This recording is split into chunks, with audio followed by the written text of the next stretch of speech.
Mismong si Pangulong Ferdinand Marcos Jr. ang nagpasinungaling sa kumakalat na fake news sa social media na umano'y medical emergency sa kanyang kalusugan sa kasagsagan ng bagyong Enteng. Ayon sa Pangulo, wala nga raw siyang sipon sa ngayon. May sagot rin ng Pangulo sa ilan pang issue na ipinupukol sa kanya. Ang kumpletong detalye sa ating balitang A to Z.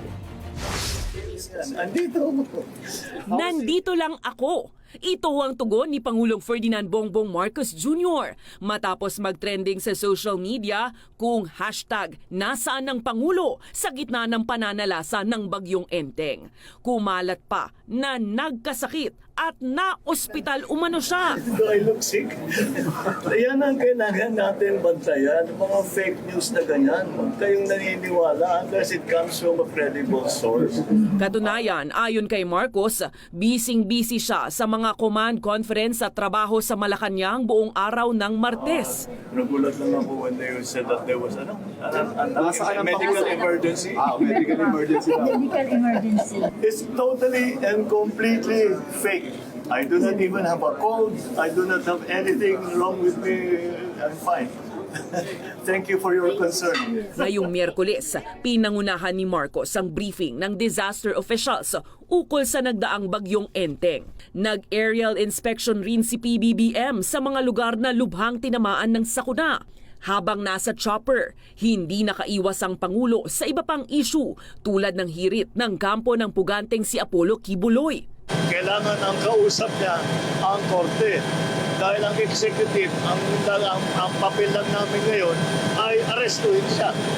So all of these conditions that he's putting in are immaterial. Muli kasing inihihirit ng puganteng pastor na garantiyahan ng gobyerno na sakaling siya ay susuko ay huwag siyang ito-turn over sa Amerika, kung saan inirereklamo siya sa kasong sex abuse at human trafficking. Pasensyahan na lang ayon sa Pangulo.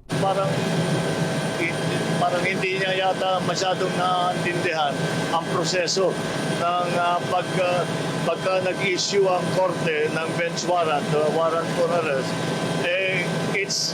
It is out of our hands already.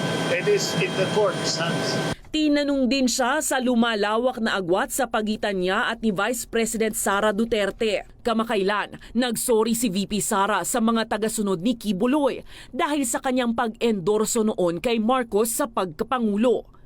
Ayon kay PBBM, hindi niya nauunawaan kung bakit nasabi ito ni Inday Sara pero nirerespeto niya ang damdamin ng bise.